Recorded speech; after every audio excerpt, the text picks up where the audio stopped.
Good evening, students. Today we are going to see a video based on the poem Break, Break, Break, written by Alfred Lord Tennyson. Now, a few lines about the author.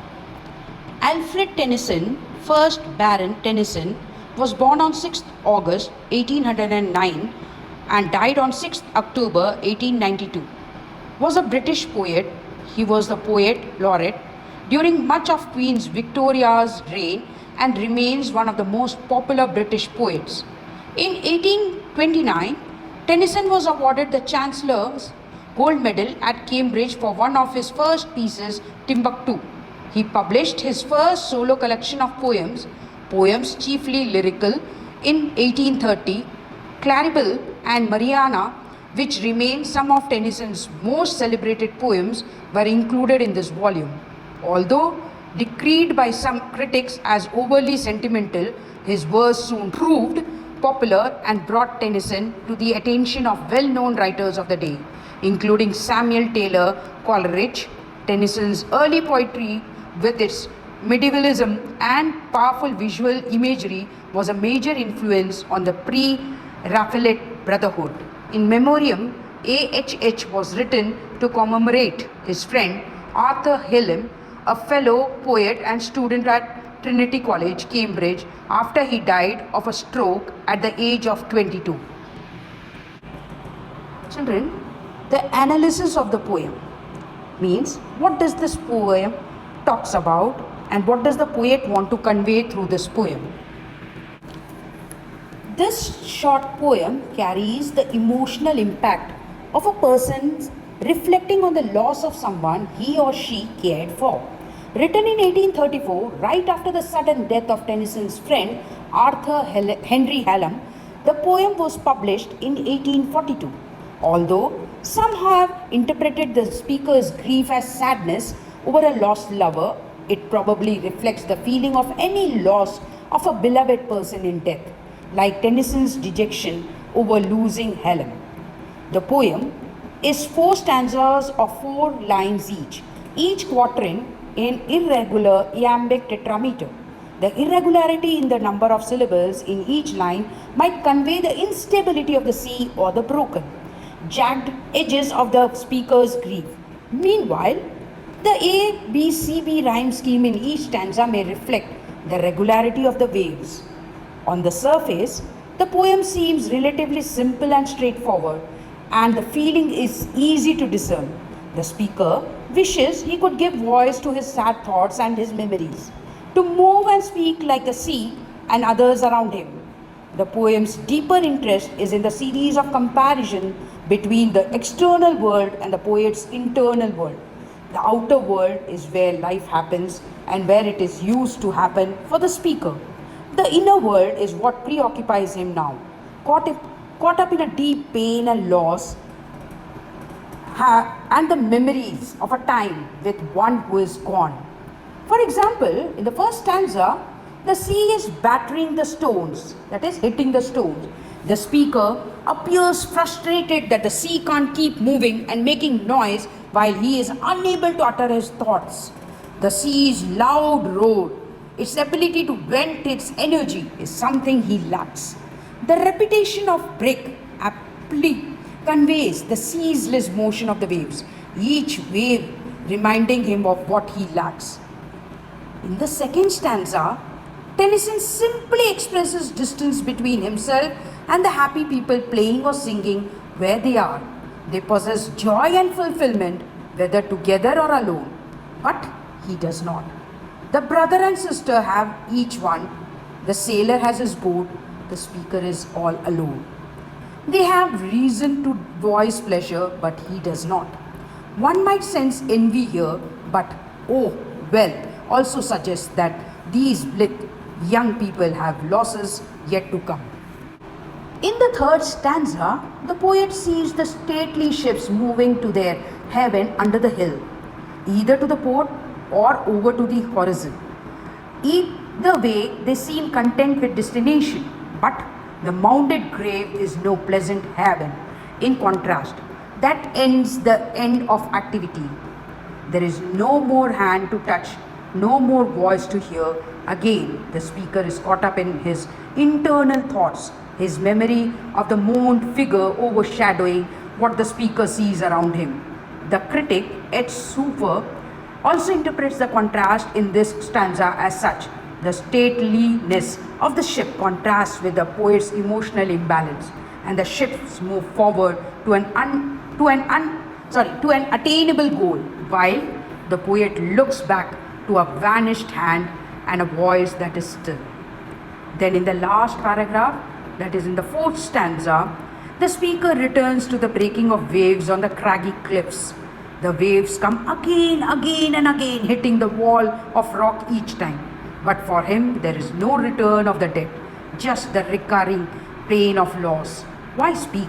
Why act? Sofer explains that the poet's realization of the fruitlessness of action draws the reader's attention to the fact that the sea's action is seemingly fruitless too.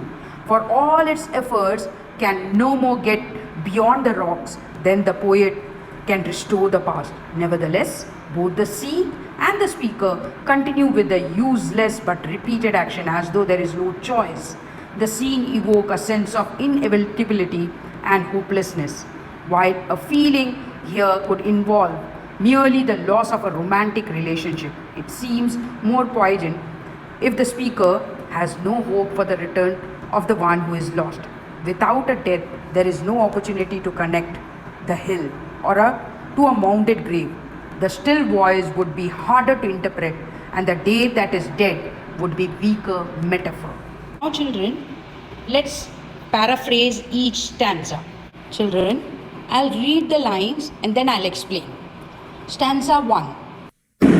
Break, break, break on thy cold grey stones, O sea, and I would that my tongue could utter the thoughts that arise in me. It means break, break, break. The speaker begins by talking directly to the waves. This is a technique known as anaphora.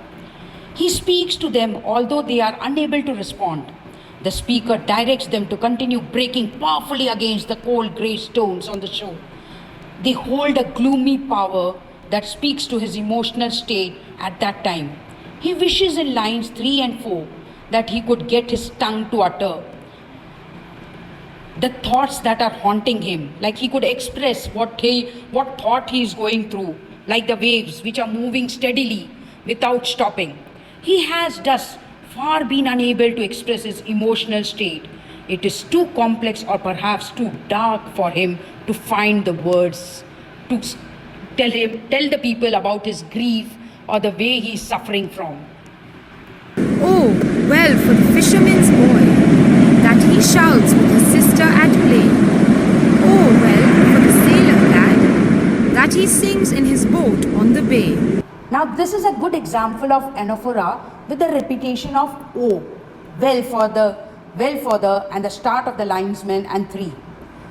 This phrase introduces two different experiences that he sees around him. One is the fisherman boy and his sister and the sailor's lad. All are experiencing the sea differently. For each of them, the sea has different emotions. They are good example of juxtaposition, especially the young man who is singing on the bay. He is finding joy in his life and the ability to express his emotions. And the stately ships go on to their haven under the hill, but oh, for the touch of a vanished hand and the sound of a voice that is still. In the third stanza of Break, Break, Break, the speaker takes note of a stately ships that are sailing off into the distance. They too are living differently than he is. He hopes that they are going to a new land somewhere sorrow cannot touch them. But the lovely sight of the ship doesn't keep the speaker's mind occupied for long. Again he comes back to his sorrow. He is quickly brought back to the experiencing of touching of a vanished hand. A vanished hand of the hand of a friend. Tennyson might have been thinking of the hand of Arthur Hallam, his deceased friend. Deceased means a friend who is no more. The voice is now lost also comes to his mind. It appears that no matter what the speaker does, he can't escape the memories of the person he is lost. break, break, break at the foot of thy crags, O sea. But the tender grace of a day that is dead will never come back to me.